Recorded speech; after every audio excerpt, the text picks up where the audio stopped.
आलू से सोना बनाने की जादुई मशीन।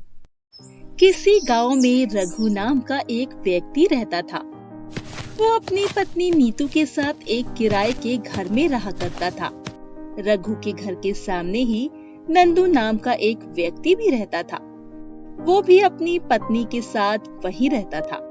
नंदू को रघु बिल्कुल भी पसंद नहीं था और हमेशा मकान मालिक से रघु के बारे में उल्टा बोलकर मकान मालिक रॉकी को भड़काया करता था, ताकि मकान मालिक रॉकी उसे घर से बाहर निकाल दे।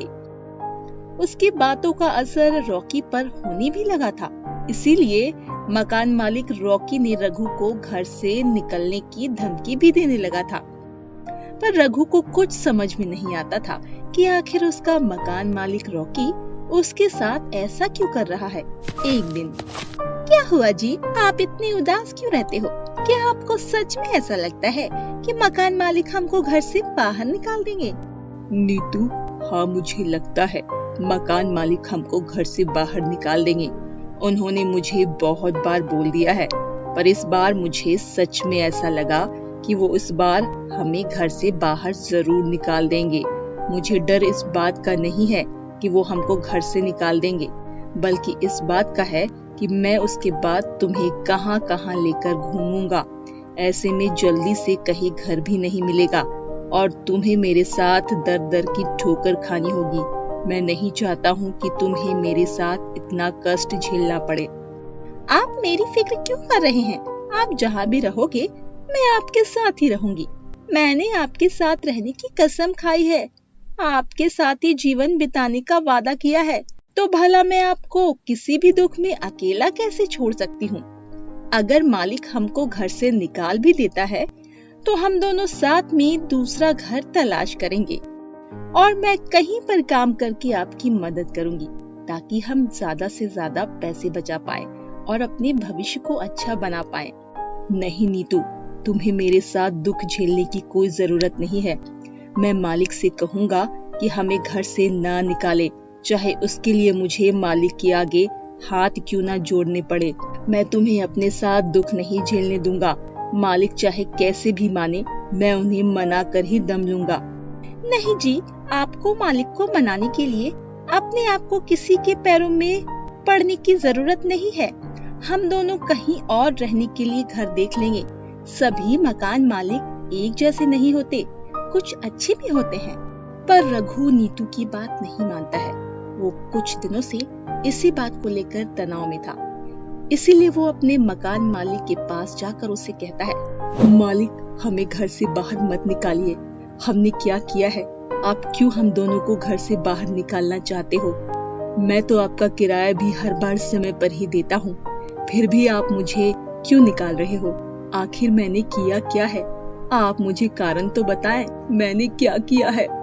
देख रघु, अगर तुझे मेरे घर में रहना है तो तुझे किराया दुगना देना होगा, तभी तो मेरे घर में रह सकता है अपनी बीवी के साथ। अगर तुझे नहीं रहना है तो आज ही मेरा घर खाली करके यहाँ से चला जा। तेरे जैसे बहुत सारे किराएदार आते रहते हैं मेरे पास कमरा मांगने के लिए, समझा ना? कोई तेरे चले जाने से मेरा काम नहीं रुक जाएगा। इसीलिए अगर तुझे यहाँ रहना है तो तुझे अब कमरे का किराया डबल देना होगा। वैसे भी मेरा घर बाकी सभी के घरों से बहुत अच्छा है और मेरे घर का किराया भी बाकी अभी के मकान मालिकों के घर से बहुत कम है। मालिक, मगर आप मेरा ही किराया क्यों बढ़ा रहे हो? मेरे पास तो इतना पैसा भी नहीं है। मैं तो छोटा सा काम करके पैसे कमाता हूँ, उसमें ही आपका किराया और अपने घर को बड़े ही मुश्किल से चला पाता हूँ। अगर आप ऐसे में घर का किराया और डबल कर देंगे तो मेरे पास तो कुछ बचेगा ही नहीं। मैं अपनी पत्नी को क्या खिलाऊंगा? कृपा करो मालिक, मुझ गरीब के साथ ऐसा मत करो। भला मैं अपनी पत्नी को कहां कहां लेकर घूमूंगा? मुझ पर थोड़ा तो रहम करो मालिक। तुम्हें पता भी है ये मेरा घर है जहाँ तुम ऐसे तोड़ फोड़ कर रहे हो। तुमने मेरा सामान तोड़ दिया, अब इसके पैसे कौन देगा? पता भी है ये सब कितना महंगा था। तुम्हारी पूरी जिंदगी बीत जाएगी मगर तुम दोनों मिलकर भी मेरे इंपोर्टेड सामान को नहीं खरीद पाओगे, समझे ना? मालिक, हमने ये नहीं किया है। हम तो काम से बाहर गए हुए थे। हम भला अपने कमरे में ही तोड़फोड़ क्यों करेंगे? तभी सामने रह रहे किराएदार नंदू और चंद्रा वहाँ पर आ जाते हैं। वो दोनों ही मिलकर मालिक के कान भरना शुरू करते हैं। मालिक को अच्छे से भड़काने के बाद नंदू और चंद्रा हंसने लग जाते हैं। वही रॉकी गुस्से में आकर उनसे सारा सामान छीन लेता है और उन्हें घर से बाहर फेंक देता है। दोनों अब बहुत ही उदास होते हैं और यहाँ वहाँ घर तलाश करने लगते हैं। बहुत दिनों तक यहाँ वहाँ तलाश करने के बाद उन्हें दिन के लिए किराए का घर मिल जाता है, मगर उसका किराया बहुत ज्यादा होता है। अगर आप मेरी बात मानो तो हम अपना कोई बिजनेस शुरू करते हैं। बिजनेस में अच्छा पैसा होगा तो अपना खुद का घर भी ले लेंगे, मगर हमें कोई सस्ता या व्यापार शुरू करना होगा जो हमारे बजट में आ जाए। क्यों ना नीतू, हम आलू के चिप्स बनाकर बेचना शुरू कर दे। मैंने देखा है आलू के चिप्स की मांग कुछ ज्यादा ही है। लोग इसे बहुत ही स्वाद से खाते हैं और उन्हें ये पसंद भी है। ठीक है, फिर हम दोनों काम करके जल्द ही एक चिप्स बनाने की मशीन ले लेते हैं और अपना काम शुरू कर देंगे। अब दोनों दिलो जान से मेहनत करने लगे। दोनों ही काम पर जाते और अपने पैसे बचाने लगे। जब पैसे इकट्ठे हुए तो रघु एक चिप्स बनाने की पुरानी मशीन ले आता है। वो अगले दिन से काम करना शुरू करते हैं। एक बार हमारा ये चिप्स का काम चल जाएगा ना, तो हमें किसी भी चीज की कमी नहीं होगी। जिंदगी भर बहुत दुख सहा है हमने। अगर कारोबार जम गया तो सारी तकलीफें खत्म हो जाएगी।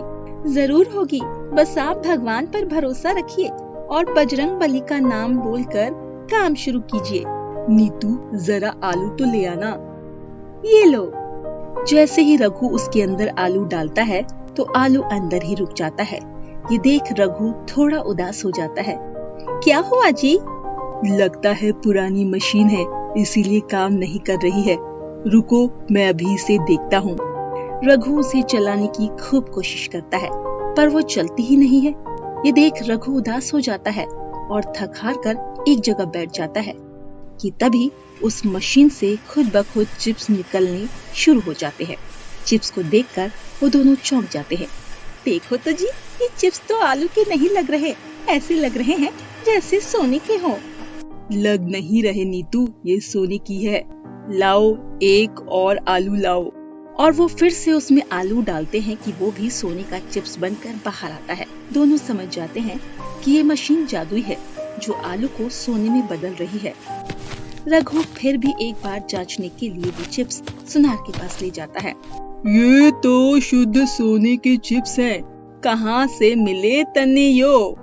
मेरे भाई ने मुझे दिए हैं, वो दुबई में रहता है। अब रघु की खुशी का कोई ठिकाना नहीं रहता। वो खुशी से झूम उठता है और उस मशीन की मदद से सोने का व्यापार शुरू कर देता है और देखते ही देखते वो बहुत धनवान हो जाता है। अब रघु और नीतू के दिन फिर गए थे। उनके पास गाड़ी था, बंगला था और ऐशो आराम की हर वो चीज थी जिसकी हर गरीब सपने देखता है। एक दिन जब रघु गरीबों को खाना खिला रहा था तो नंदू ये सब देखता है और हैरान रह जाता है। या रघु के पास इतने पैसे कहाँ से आए? ये ले नंदू, तू भी खाना खा ले और जब भी भूख लगी हो यहाँ आ जाना। हम हर गरीब की मदद करते हैं।